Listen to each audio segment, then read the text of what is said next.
Je vous retrouve pour la suite et pour la fin du programme de ce lundi 20 avril pour le tronc commun. Et nous allons aborder maintenant le chapitre 18 de physique, d'une conception géocentrique à une conception héliocentrique. Vous avez besoin pour suivre cette vidéo du fascicule de cours qui compte 8 pages en tout.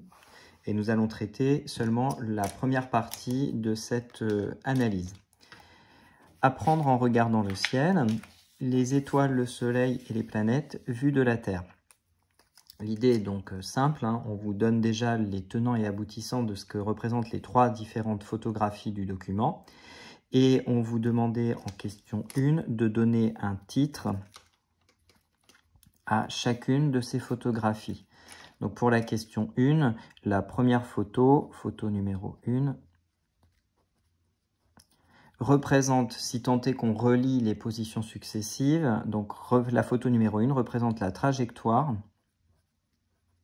ou alors, si on veut être très clair, les positions successives du Soleil plutôt par rapport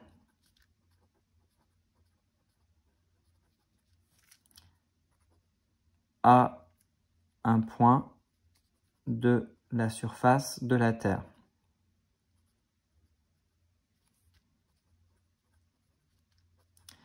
Ce qui me permet d'affirmer ceci sans erreur, c'est que sur cette photo, un certain nombre d'objets sont fixes, notamment les îles ou les petits îlots que l'on peut voir au loin, au large.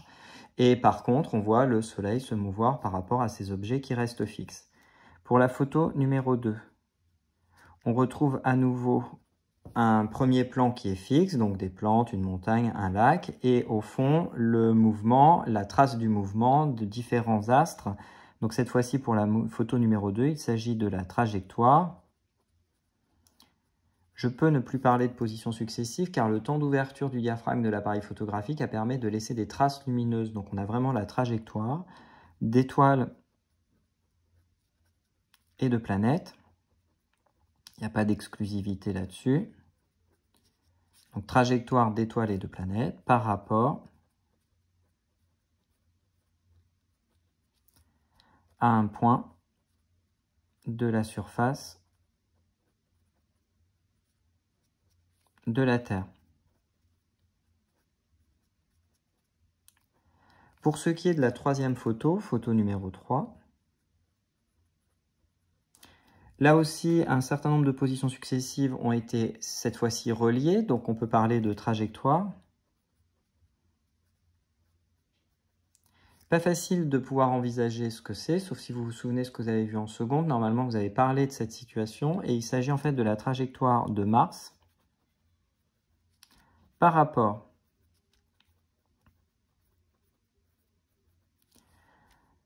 on n'a pas d'éléments pour pouvoir le dire, mais soit on est à un point d'observation de la Terre, donc à un point de la surface de la Terre,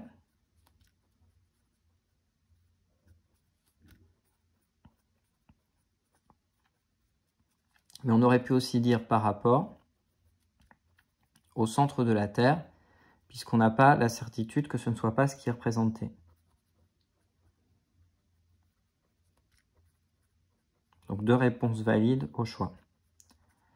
Question 2. Qu'est-ce qu'un système physique? Un système physique, c'est soit un corps, si on préfère objet, si on préfère solide, ou enfin un point dont on étudie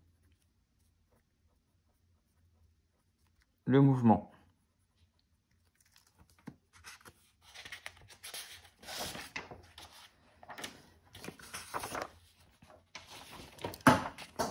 Question 3, qu'est-ce qu'un référentiel?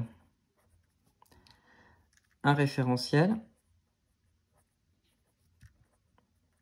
il est encore nécessaire pour moi de vous préciser que le mot référentiel s'écrit avec la lettre T et non pas avec la lettre C. Ça serait quand même bien maintenant à votre niveau de savoir le faire sans faute. Donc un référentiel est la somme de 3 choses. Donc il vous faut un corps ou alors un objet ou alors un solide ou alors un point de référence.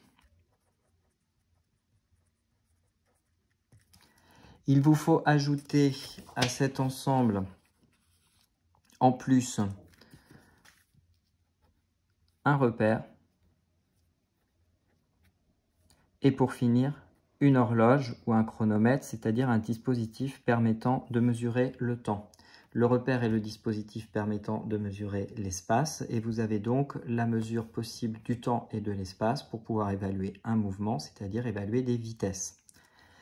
Qu'est-ce qu'une trajectoire? Question 4.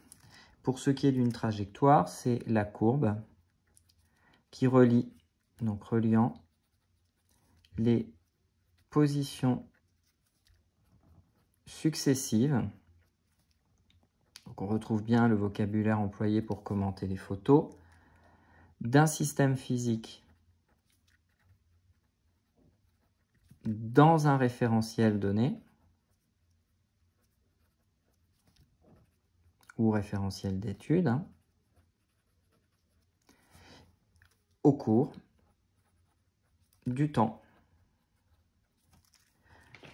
Sur la toute première série de photographies, pour pouvoir expliquer le passage d'un endroit à un autre du Soleil, par exemple, eh bien, c'est tout simplement le fait que chacune de ces positions correspond à un instant différent donné de l'évolution du Soleil par rapport à ce point de la surface de la Terre.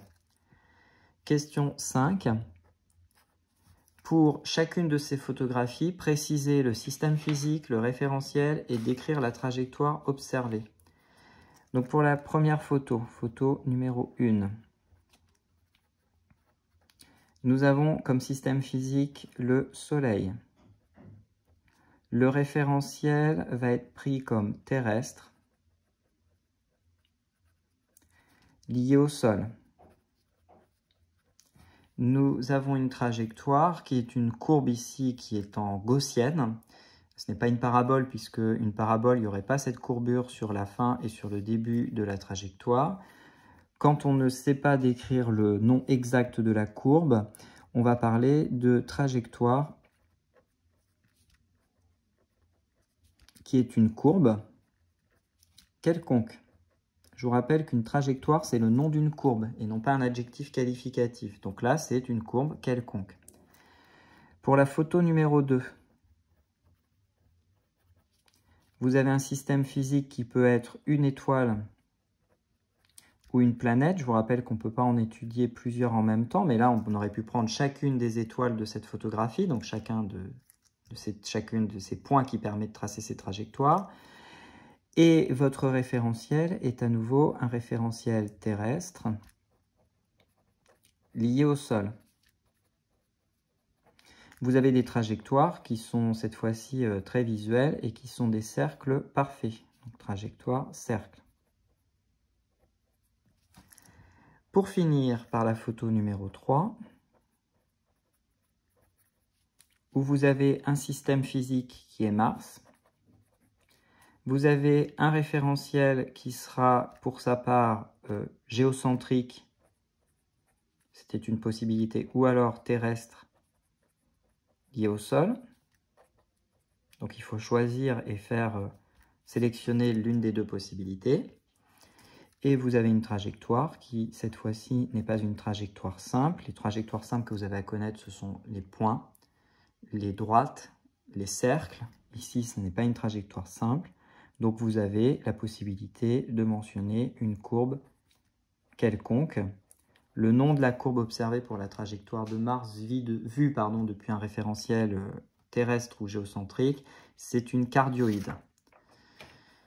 Nous en avons terminé avec cette séance de tronc commun. Nous nous retrouverons la semaine prochaine pour avancer sur ce chapitre et également traiter le chapitre 19. Bonne fin de journée, au revoir.